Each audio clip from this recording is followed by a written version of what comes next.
Muy bien, estamos ahora con la pregunta número 6. ¿Qué consejos daría a los que sienten el llamado misionero? Bueno, hay muchas cosas que se pueden decir a aquellos que sienten el llamado misionero. Y la primera que voy a mencionar no es otra cosa que el consejo que me dio mi pastor, David Morales, cuando le dije quiero servir al Señor. Él me dijo así: Robert, recuerda que tu llamamiento no es al seminario, es decir, en primer lugar al seminario, sino que tu llamamiento es primero a acercarte a Dios en tu relación personal. Acuérdate que el Señor llamó a sus discípulos a orar por lo menos 1 hora. Ya hasta ahí parece difícil, ¿verdad? Pero la realidad es que no se puede servir al Señor si no tienes una relación cercana con el Señor. La palabra que hablamos es la palabra del Señor y debe ir acompañada de la presencia, del poder del Señor. Es imposible hablar de aquello que no experimentamos. Es imposible hablar bien de aquello que no conocemos. Entonces, tu primer paso en el desarrollo de tu llamamiento misionero es que fortalezcas tu relación con el Señor. No hay otra manera, sencillamente. Tienes que fortalecer tu relación con el Señor. ¿Listo? Porque de ahí, de esa relación con el Señor, es de donde sale todo lo que dices, es de donde sale todo lo que haces. ¿Listo? Muy bien, eso es para comenzar. Pero en segundo lugar, suponer que vas a salir al campo misionero y vas a servir al Señor entonces, eso es una ilusión. Tú tienes que empezar a servir ahí en donde estás. La pasión por las almas tienes que demostrarla ahí en donde estás. Y luego el Señor te va a abrir las puertas para ir más lejos. Luego tus líderes van a decir: wow, esa persona, ese joven, esa señorita realmente arde, realmente su corazón está enamorado del llamamiento de Dios, está enamorado de Dios, está enamorado de las almas, lo vamos a apoyar. Eso en segundo lugar. Tienes que demostrar que eres llamado primero ahí en donde estás. ¿Sí? Tener un llamamiento misionero no consiste en promover las misiones allá afuera. Consiste en vivir tu llamamiento primero en el lugar en donde estás. Sirve ahí en donde estás y con toda seguridad vas a servir en donde sea que vayas. A donde sea que vayas. A donde sea que el Señor te hubiera llamado.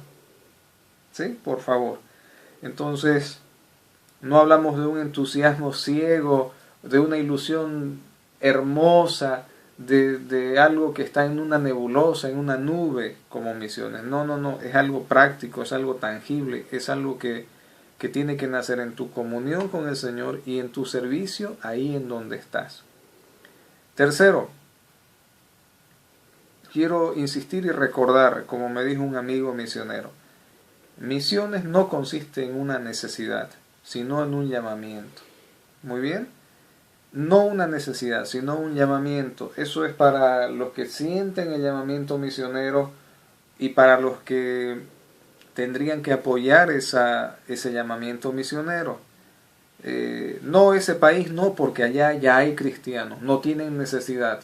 No ese lugar, no, porque allí son muy ricos, allá ellos pueden hacer lo que quieran, no tienen necesidad. Oh no, pero sí, ese otro país sí, porque tienen mucha necesidad y son pobres, entonces hay que ir allá porque hay necesidad. Parece bonito, hasta suena espiritual, pero queridos hermanos, con el llamamiento misionero, ustedes tienen que ir a donde el Señor les manda. Es así.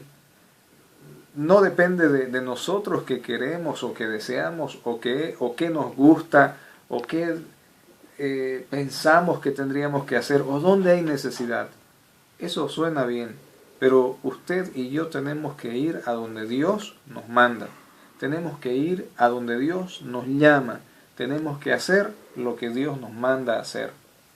Sea que haya muchos cristianos en cierto lugar o no haya ninguno, nosotros que tenemos que ir a donde el Señor nos está llamando. Muy bien. Si es Sudamérica, por ejemplo, la mayoría de los países de Sudamérica no tienen necesidad de misioneros. Ya hay cristianos, pero sin embargo Dios sigue llamándote, Dios sigue poniéndote un país sudamericano en el corazón y tienes que moverte para ir a ese lugar. Dios te llamó a los países musulmanes, a la ventana 1040, excelente. ¿Y qué hacemos con alguien que tiene un llamamiento a Europa? Estos países que son a simple vista o a primera vista ricos y que no tienen necesidad de nada. No se trata de eso el llamamiento, se trata de obedecer a lo que Dios quiere que hagas, a lo que el Señor te está mandando a hacer. Muy bien, entonces son tres cosas básicamente que a mí me gusta enfatizar, y puedo hablar de una cuarta que tiene que ver con la preparación. Tienes que prepararte, pero quiero que sepas que no importa cuánto o cuán bien tú supones que estás preparado, nunca será suficiente. ¿Por qué?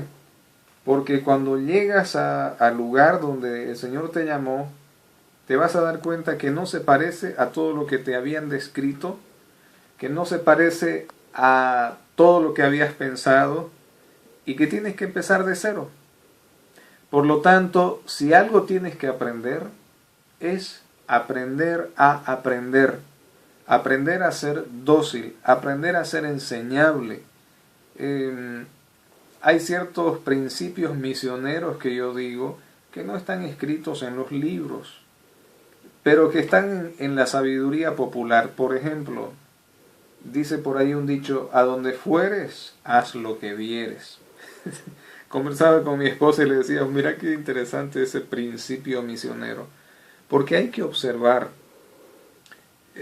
Acá en Rusia, hablar ruso no es solamente repetir el idioma, ¿no? ¿Cómo se llama? El lenguaje verbal de las personas. Hablar ruso es abrir las puertas de tu casa, por ejemplo. Hablar ruso, como hablar boliviano, muchas veces significa improvisar, significa informalidad, significa pasarse de la hora. ¿Qué te parece?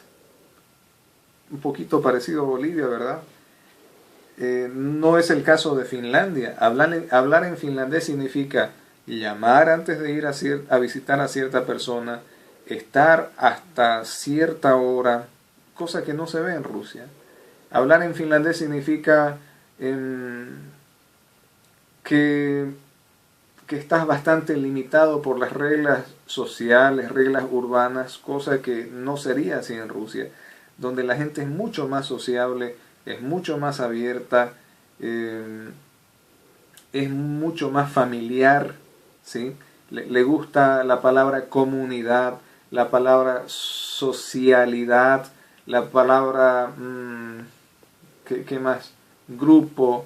Entonces, debe ser por los casi 70 años de socialismo, ¿no? Donde todas las cosas eran comunes, supuestamente, o se repartía para todos. Entonces, hablar el idioma o hablar en ruso no solamente poder repetir el idioma, significa compartir sus costumbres, significa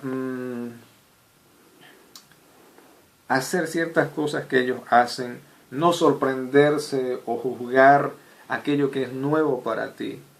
Por ejemplo, un impacto muy fuerte y tal vez desagradable y tal vez hasta pecaminoso para nosotros como bolivianos fue la primera vez que fuimos al sauna.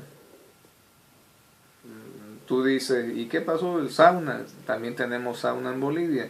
Lo sé, pero el punto es que aquí se dividen, por supuesto, en hombres, sauna para mujeres, pero todos entran desnudos, niños y grandes. ¿no? Entonces, imagínate, la Biblia dice que el niño no deberá ver la desnudez de su padre, y acá no les interesa para nada.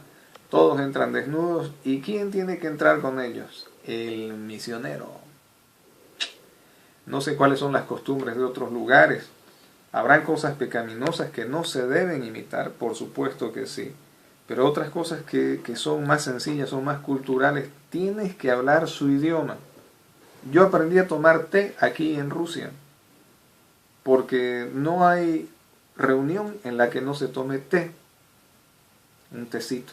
Siempre va a estar presente. Y tienes que hablar ruso.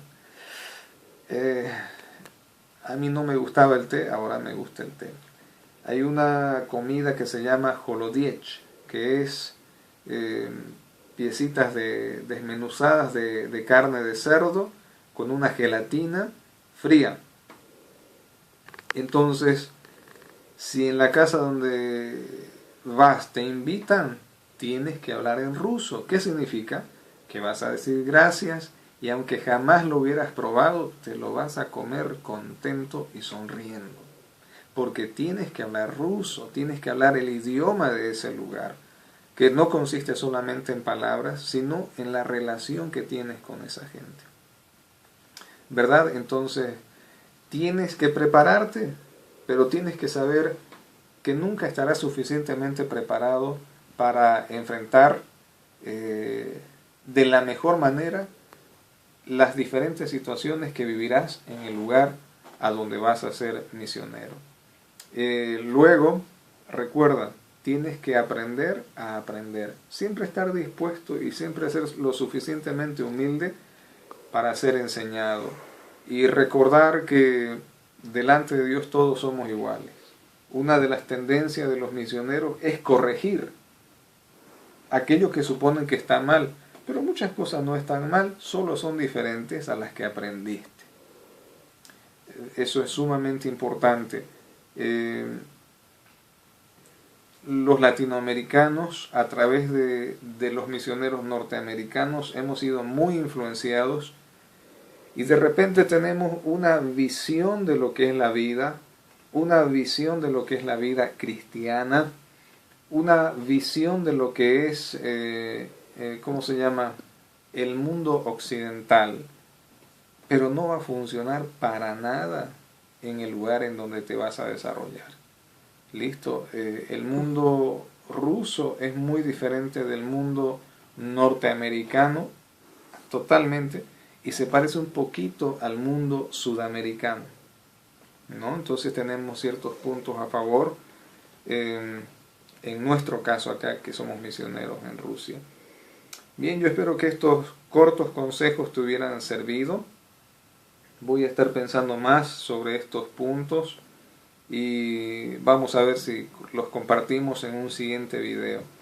Pero recuerda, tienes que hacer la voluntad de Dios. Si has estado pensando demasiado tiempo, no es bueno, no es bueno. Si Dios es Dios y tú eres su hijo, tu única opción es decir, sí, papá, yo voy a donde tú me mandas. Si Dios es Dios y tú eres su hijo, y estás todavía pensándolo, estás pidiéndole plazos de 5 años, de 10 años, o suponiendo que vas a escuchar y obedecer cuando tú lo veas conveniente, estás viviendo en un error. Estás viviendo en un error. Siempre digo que Dios no es abuelo, Dios es padre. ¿Sí? Los abuelos apapachan, consuelan, malcrían, pero un papá no. Y si es papá y tú eres hijo, tu opción es decir, sí, yo voy a obedecer. Bueno, así que hasta este punto número 6, que el Señor te bendiga, conoce su palabra y tienes que recordar que el único motivo de salir a algún sitio, si te llamas misionero, es ir y hacer discípulos. Eso conforme lo que la Biblia dice. Si hay otros puntos de vista, otro entendimiento de misiones, Yo no lo sé.